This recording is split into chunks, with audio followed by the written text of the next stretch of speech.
Sorry about that. Mike was muted.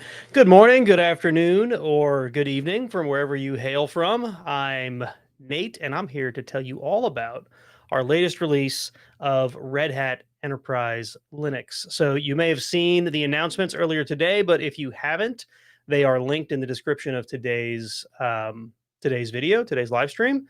But let's go ahead and get started. Let me get my slides up here. All right. So, oh, hold on. That'll be better. Okay. This way I'm not blocking the slides for you guys. So today we've announced the general availability of RHEL 10.1 and 9.7. Yes, it's really live. Shantanu. And you'll find links in the description, like I said, to the docs and the release notes and the downloads and everything you'll need in order to try out RHEL 10.1 or 9.7 for yourself. Please feel free to ask questions in the chat. Some of my teammates, the other RHEL TMMs, and other Red Hatters, I'm sure, are hanging out in the chat. And any questions that they can't answer, or maybe that they want to hold to the end so that we can answer them live, we'll get to at the end as long as we have enough time. So let's go ahead and get started. So first, I want to start off. It's only 6 months since we released RHEL 10.0 and of course 9.6 back at Summit. And in that time, we haven't just been sort of resting and squashing bugs. We've been working on what new features we could include with the next release of the next point release, I should say, of both 10.1 and 9.6. And here's some of those highlights. First, for the first time ever in a RHEL release, as far as I know, as far as I can remember, we're including partner-validated hardware drivers for popular GPU vendors, NVIDIA, AMD, and Intel. This is a big deal for folks that are trying to build their AI platforms, for example, on top of RHEL, but there's a bunch of other use cases for why you'd want that hardware to work on RHEL. Second, we heard the feedback, folks. With 10.0, of course, we announced the command line assistant, and a lot of folks, their first question after, wow, that's really neat, is, can I run it in my data center? And of course, the answer was no. Well, with 10 and 9.6, we're going to let you run the command line assistant in your data center. Third is an innovation for both image mode and package mode, and that is soft reboots. Pretty cool feature. And fourth, but certainly not least, we're making progress in the journey toward a post-quantum world, making good on our promise in bringing PQC capabilities to RHEL 9.7, which we couldn't include with 9.6. Okay, so let's get right on into it. First of all, the AI accelerators that I talk about, right? So this is a big deal, I think. So of course, I'm going to put it at the beginning of the slide deck. Red Hat Enterprise Linux 10 introduces an easier way for customers to access the latest hardware manufacturer drivers for AI accelerators.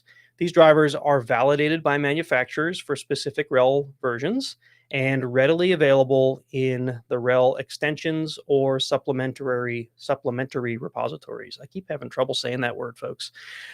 This streamlined access allows customers to easily find compatible hardware and acquire up-to-date drivers, leveraging Red Hat's trusted ecosystem. Initially, these drivers will be available for RHEL 10. Now, what this means for folks that are trying to run, I shouldn't say any, but the three vendors I mentioned, their acceleration hardware inside of RHEL, is that now you no longer have to go and get a third-party repository in order to install these drivers, right? So that means that there's better support for them. You can trust them more because they are built and signed by the vendor and Red Hat, and they'll be a little more easily accessible, right? So if you're in a world where compliance is everything and you can't be adding in third-party repositories, this is an answer for you. So this is a quick grid of where you're going to find those different drivers, right? So you can see NVIDIA, AMD, Intel, based on the extensions repository, or even base OS repository, and of course supplementary for those that are proprietary and not available in an open license. Okay, and a little bit more about the command line assistant. So, increased context limit. If you have been trying the command line assistant, you may have noticed there's a very seemingly small limit on the amount of input, otherwise known as context, that you can give the command line assistant when you're asking it questions, right? That limit was set to 2 kilobytes. And there were reasons for that. But we realized that 2 kilobytes, while it might sound like a decent amount of data, really isn't when you're trying to do things like pass log files and whatnot into it. So we've increased that limit to 32 kilobytes. So this improvement is part of Red Hat Enterprise Linux 10.1 and 9.7 and directly addresses those limitations from the previous version, where users were restricted to a smaller context window when interacting with the assistant. So obviously, what this means is if you're passing, say, log output into the command line assistant, you now have a lot more space to provide that context from your log, which will mean that the command line assistant can hopefully provide you a better answer based on the additional context you've provided. Okay, and then the other thing, of course, was what I mentioned at the top of the presentation, which is the offline version of the command line assistant. Red Hat is introducing an offline version of the command line assistant available as a developer preview with the release of RHEL 10.1 and 9.7. A satellite subscription is required. Now, this isn't a thing that you run on your satellite, but it's something you will need the satellite subscription in order to be able to run on premises, right? So that's kind of the nuance there. This feature delivers the power of the RHEL command line assistant in a self-contained format that runs locally on a user's, on your own infrastructure. A key advantage here, of course, is for folks who don't want to send the data that's being processed by the command line assistant off to a third party, or even if that third party is us, right? Also, in disconnected environments where you literally can't connect to an outside system from the system you're running the CLA on. This way, you'll be able to leverage that on-premises infrastructure instead.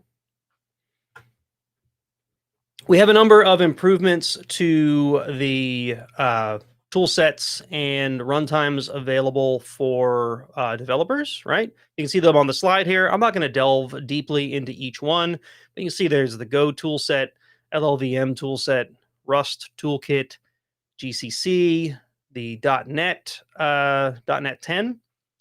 We've got also not listed on the slide is Valkey 8, Node.js 24, and the Windows subsystem for Linux, which we announced with RHEL 10, if I remember correctly, is now available for, or I should say, RHEL in the Windows subsystem for Linux is now available. If you build an image through Image Builder, you can bring that into the WSL and run RHEL for development purposes or whatever you need on top of Windows. Okay.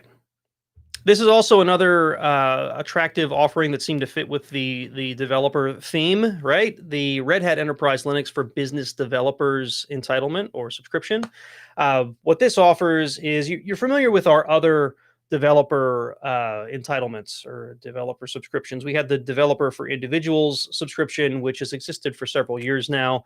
Then we had the Developer for Teams subscriptions available, which you had to work through your account team to try to get access to. And these are ways to get free entitlements for RHEL for dev and test and learning purposes. Well, we had some feedback that said that the Developer for Teams was a little bit difficult to work with. While that's not going away, right? There's still a valid use case to use Developer for Teams. The RHEL for Business Developers is a self-service subscription, similar to the Developer for Individuals subscription that we've offered for a while now. So you can sign up for it and renew it and whatnot through the developers.redhat.com site, and the link right there on the slide is where you would go to do that. It also offers more entitlements than the Dev for Individuals. It is limited to business use cases, though. So I'm told that there are validations that go into play there. So if you're an individual and just want more RHEL, keep in mind that this isn't necessarily for you. You want to use the Dev for Individuals subscription. So, but still, good options for both use cases. Okay, now we're going to talk about how RHEL simplifies your life. Soft reboots. You know, we've all been there. you're installing changes or you're updating things, and now you've got to reboot that machine. And you know that when that SCSI controller comes up and it detects all the things and all the memory it has to count and all of that, it's going to take you 10 minutes. So you go get some coffee. Well, we can help you avoid some of that some of that wait now. With soft reboots, we have a new capability in System D that's included in both image and package mode for RHEL 10.1. This feature aims to reduce system downtime by allowing administrators to change the system's state without requiring a full reboot. It specifically targets the user space, meaning that it reboots all the services and units without restarting the whole kernel, right? So obviously you can read into that. If there's a change to the kernel, you're still going to have to reboot. Now, you might say, well, that's not that big of a deal in package mode, because you can kind of do that for a lot of systems, or a lot of services, I should say, in a package mode installation. But with image mode, this is a big deal, because with 10.0, when we GA'd or image mode, the one thing that we heard from a lot of customers was, well, now every time I change that image, even if it's minimal, I've added a package or I've tweaked the configuration or something, right? That means I now have to do a bootsy update. That means I have to reboot the machine in order to get it applied. Well, soft reboots will let you update that image without a full reboot. Again, within reason, as long as the core of that image, like the kernel, there's also some glibc changes that are going to make you reboot.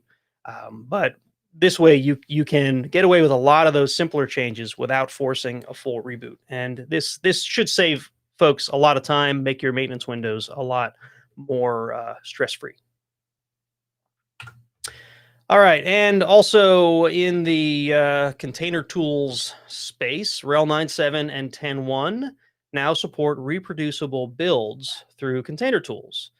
This means that container images built with the same content, right? So the same source content, the same packages and whatnot, will now result in the creation of identical images. Now, that might sound like that's a obvious thing. If you sourced it on the same base content, you should get the same output. Well, that's not always true because of things like timestamps and when files are created and things like that.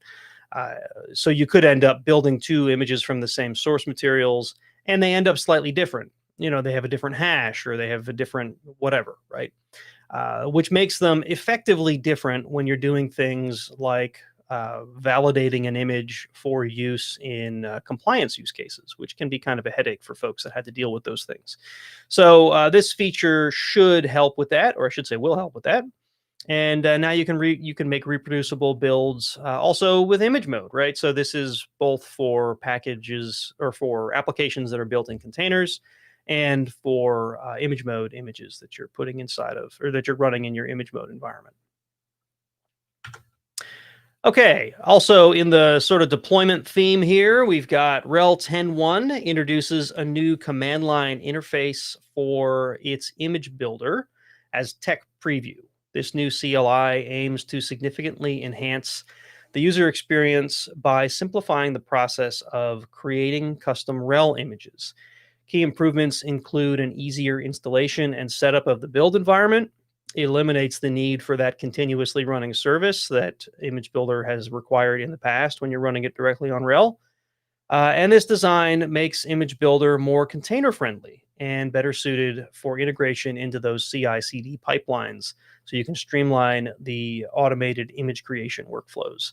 Now, if you're not familiar with Image Builder, this is a tool that you would use to build custom RHEL images for deployment in the cloud or in virtualization use cases, or even installation media. You can make an ISO file that'll have a baked-in kickstart that'll spin up a machine like a physical box, or like installation media, so that you can make your RHEL deployments more uniform and repeatable. Okay, we have some updates to the RHEL system roles. There are some pretty crunchy crunchy updates in my speaker notes here. I'm going to try to get through them as sort of an overview. If anybody has questions, feel free to ask, right? So there's some enhancements to the high availability system role, And in here, just to summarize, I'll say that this is meant to increase the flexibility and consistency of deployments with the high availability system role, and make it easier to reproduce those HA environments, right? So it's easier to um, from firewall rules to the actual cluster deployments. The changes that are being implemented here are meant to make it easier to make a more predictably reproducible cluster deployment.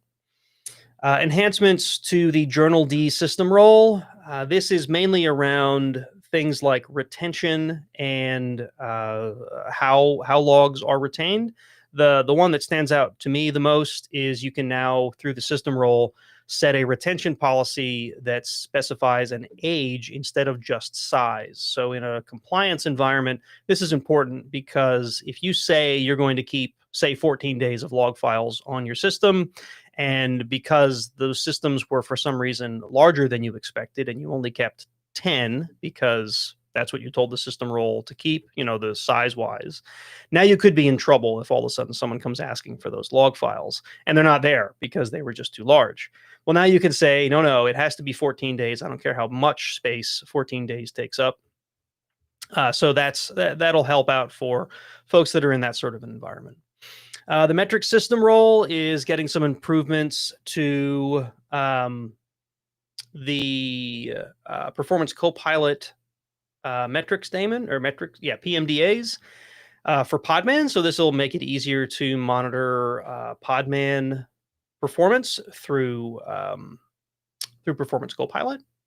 And the Podman registries conf, the system role for that is it now supports TOML, which is a little more native for folks that are working in a Podman environment for registries. All right. A little bit about security. I mentioned at the beginning of the deck about how RHEL 9.7 is now getting post-quantum capable encryption. So with the release of RHEL 9.7, we're now introducing post-quantum cryptography algorithms already available in RHEL 10, designed to protect sensitive data through key exchange, working to safeguard confidentiality against that future threat of quantum computing. And if you're not familiar with this is basically quantum computers can break current algorithms a lot easier than the standard architecture that we're used to today.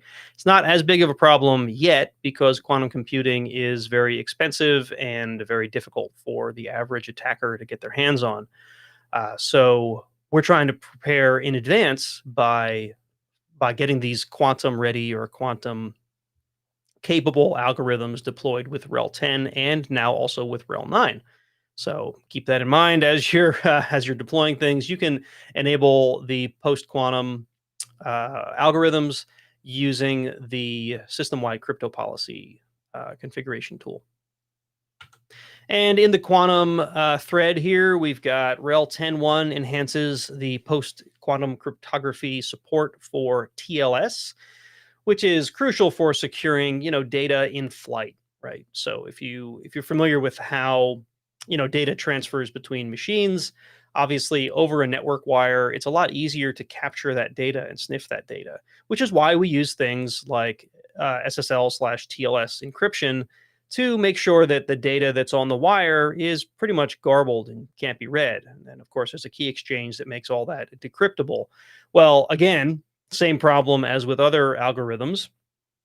In a post-quantum world, that data becomes a lot more trivial to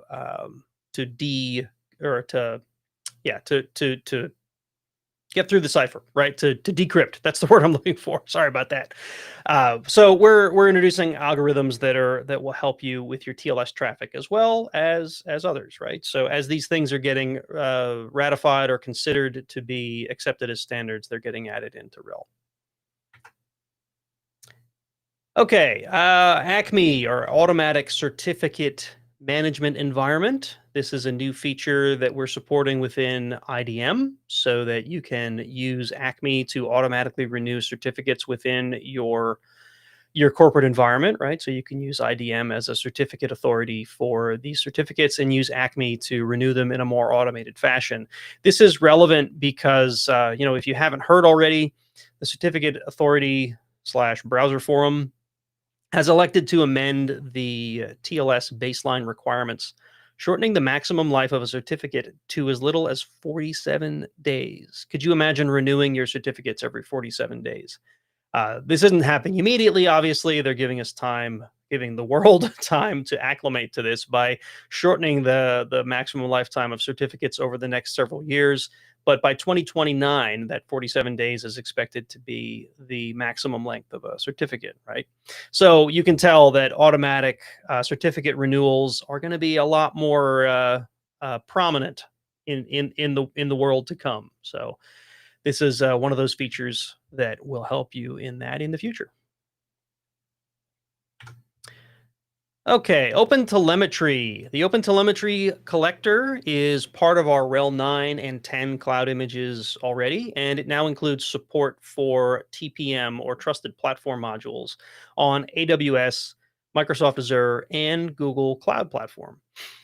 So, for customers, this solves a long-standing challenge of securing cryptographic keys and attestation data in software-only environments, right? So, software-only meaning virtual environments, right? So, TPM allows sensitive operations such as key generation and signing and system integrity checks to be performed in a tamper-resistant hardware enclave, right? Which is reducing the risk of credential theft and strengthening trust in telemetry data.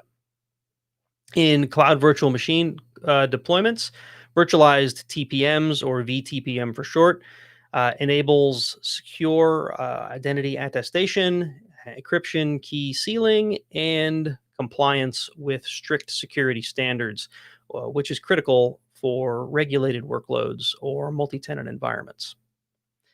This ensures that even in virtual machines, workloads benefit from hardware grade protection and verifiable system integrity. VTPM is currently available on all leading cloud platforms, including AWS with what they call Nitro TPM, Azure, which is what they call Trusted Launch, and as well as GCP. They call it Shielded VMs. Shields up, right? Okay, we got a short section here, and then we're going to talk a little bit about lifecycle. Of course, with a new release of RHEL, we almost always have a new release of Satellite, and this time is no different, right? Satellite 618, I believe it was announced last week already, so maybe you've already heard, but there are a number of features that I wanted to highlight on today's stream. We're continuing on our promise to bring Red Hat Lightspeed, previously Insights, services on premises. The advisor service, which we announced with 10.0 in tech preview, is now GA. The vulnerability service on premises is now available in tech preview. If you haven't used the vulnerability service, it's actually really nice. It's one of my favorite features. You can use this to verify whether your fleet is impacted by a CVE by looking it up by the CVE ID, or based on the severity of the CVE, or by its name, right? And there's all kinds of reporting and stuff you can get out of this. It's actually a really nice tool to keep an eye on all of your RHEL systems. Some content management improvements with rolling content views. Flatpak support is coming to the web UI, and integrated access to the satellite container registry. And of course, Satellite is also getting a model context protocol server integration in tech preview. This is a platform, or the platform, for the offline RHEL command line assistant. Of course, with the new release of RHEL, we need to update our upgrade in place tooling. That's the LEAPP tooling. It'll now upgrade from RHEL 9.7 to RHEL 10.1, right? So if you're in a RHEL 9 world and you want to upgrade to 10, you can now go from the latest 9 to the latest 10.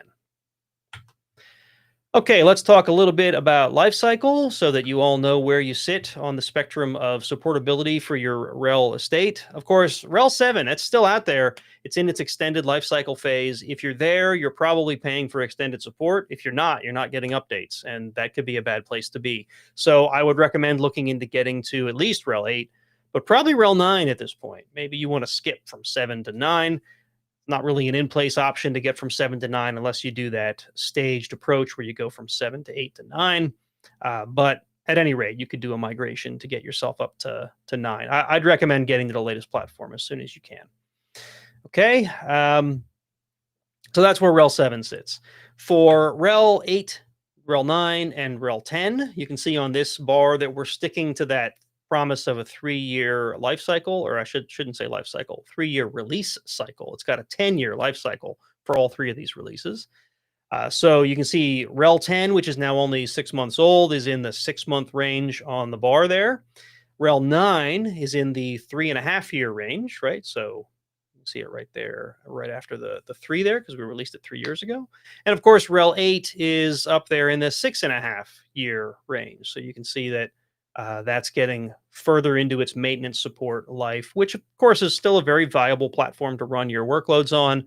But that's why I say if you're trying to get off of 7, you should probably get to 9 because you have so much more life cycle left on 9 than you do on 8. Otherwise, you'll just be back in the same extended life phase within a couple of years. And, who wants to do that? Our next couple of slides are showing you the releases and their projected life cycle. And again, we've been doing a pretty good job of sticking to this, so you shouldn't have to worry about this changing over time, but you never know, right? So you can see which releases here will be getting an extended update support channel, right? So our even releases, we generally do this extended update support, where if you need to version lock for some reason at a specific version of RHEL, that's why these are here. So you can see 10.0 is going to get extended update support. 10.2 will also, but 10.1 does not. So there's a 6-month life cycle on 10.1.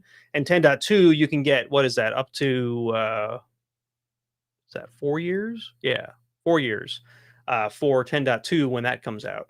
So you can get extended update support, which will get you 2 years, or enhanced extended update support, which will get you 4. And, you might version lock because you don't like to change your releases that often. You just like to standardize, or maybe you have application requirements that say you have to remain at a certain point release. So that's why we do these things, to make your life a little bit easier. Okay. Here's the same deal for RHEL 9. You can see that RHEL 9 came out 2022, and we're already up to RHEL 9. Oh, I highlighted it wrong here. We're up to RHEL 9.7. 9.6 is what's highlighted on the slide here. Sorry about that. 9.6 was that extended update support release. 9.7, of course, won't be because it's an odd release. And now we've got, of course, RHEL 8.10, which is already in its extended lifecycle phase. So you're already past all of the different point releases. And you can see 8.1 was a extended lifecycle or extended update support channel. Which is irrelevant now anyway, but just, notice that there was that was that first year that we were moving to this, and that's just kind of how things landed. Okay, and we have a couple of additional slides here at the end, and then we'll look and see what we got for questions. I think I see a couple sitting in chat already, maybe. So yeah, just give me a moment here. Okay, so first of all, you're here on YouTube. We do a live stream every Friday, and we keep talking about having more live streams for different themes.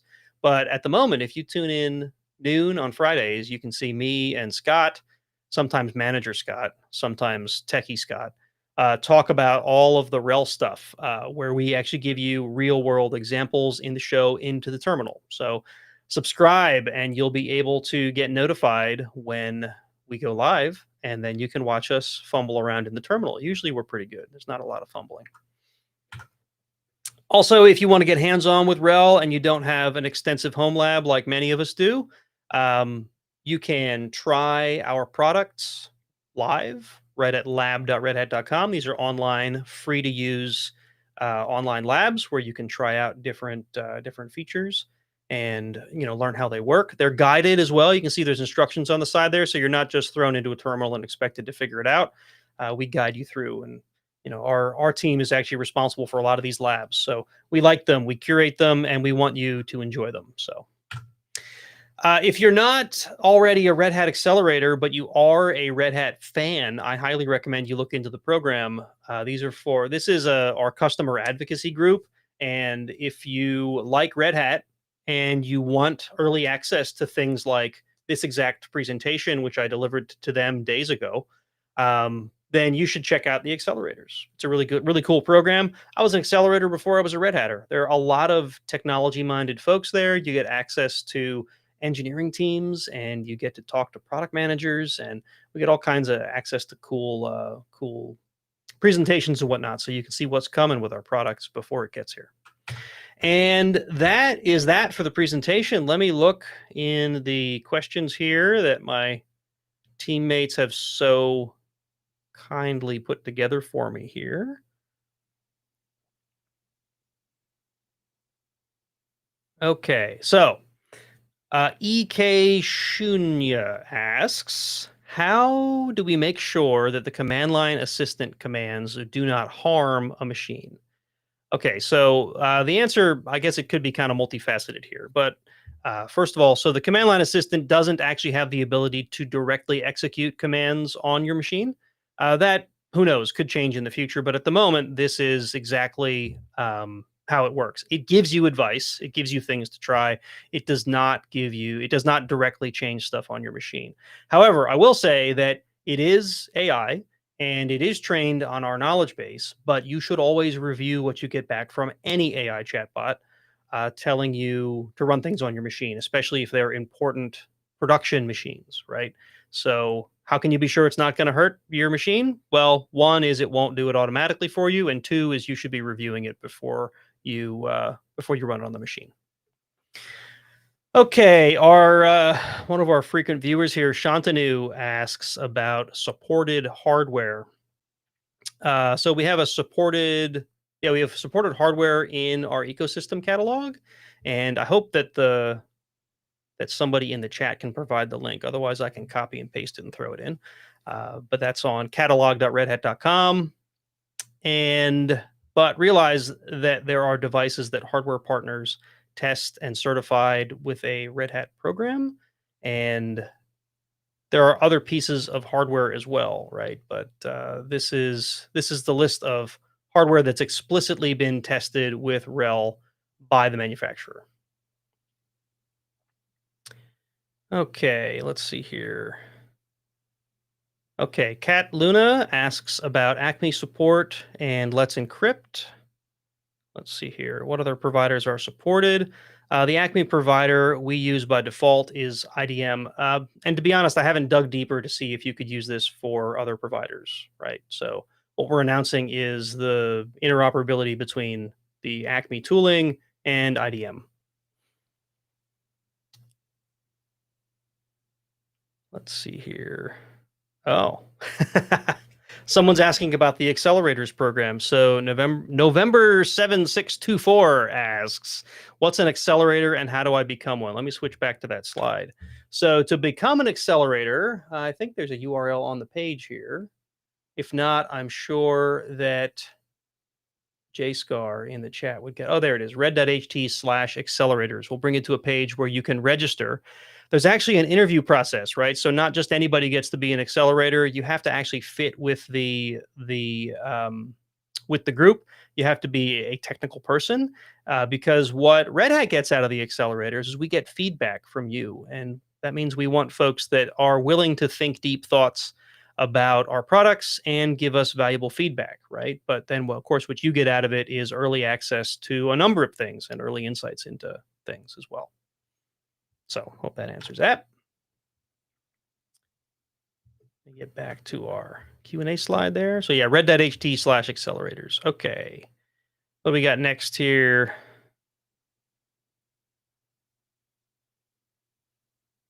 We got one from Conan Kudo. One thing I noticed about the RHEL 10.1 release notes was that there was a mention of a different signed cert for UEFI. Does it mean we don't need to enable the third-party cert for secured core PCs now? Man, as usual, you're asking deep questions that I'm not sure if I have the expertise to answer live in a live chat. We may have to get back to you on that one. So we have ways to get a hold of Conan Kudo, and we'll have to get back to you on that.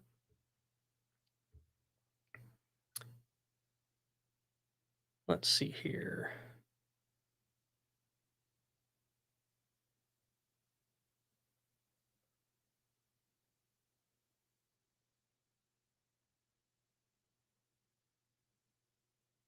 All right, I think we're running off the end of questions here. We have one about the image builder CLI. I don't know if I have an answer directly for this one either. Let's see. So Conan Kudo again asks, with the switch from Composer to Image Builder CLI, did the existing blueprints made for Composer work with the new stuff? And I don't think we have a definite answer, but it looks like the TOML file, the TOML format of the old, yeah, the old blueprints, right? They were in a TOML format, and that is portable. I don't know if it'll just come right in and work with the new Image Builder CLI or not.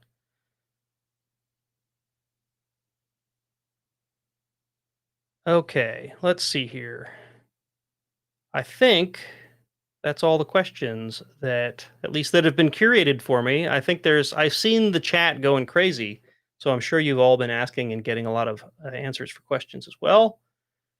And I think that pretty much concludes our presentation for today. So let me stop my share here. All right, so I want to say thanks to everyone who showed up today, and thanks to all the folks who interacted with us via the chat. I really appreciate you coming along to sort of check out the announcements today. Make sure you hit the like and subscribe buttons if you want to get notified whenever we go live and whenever we have announcements like this one, because that's another way that you can find out. Of course, we have announcements through the redhat.com channels, the official channels, and we have links to all of those in the notes for today's show. So if you look at the description of the video today, you'll see there's a whole list of different links to RHEL 10 and 9 resources for things like release notes and downloads and all of the things. Let's see here. Oh, everybody's favorite question just came up. I'll answer this one before we close. Okay, Shantanu asks if there's any news about ButterFS support in RHEL, and I think you already know the answer, Shantanu. The answer is unfortunately no. There's no immediate plans, but we continue to evaluate different file systems, whether it's ButterFS or whatever else, and we make decisions, around release time as to whether we're going to include any additional file systems within RHEL. So I think that's the answer there. All right, and with that, I think I'm going to close up the stream. Folks, again, thank you for coming, and we will catch you really just in 2 days on Into the Terminal. So come on back for that, and we can certainly talk about all the terminal-y things. So I'll catch you then.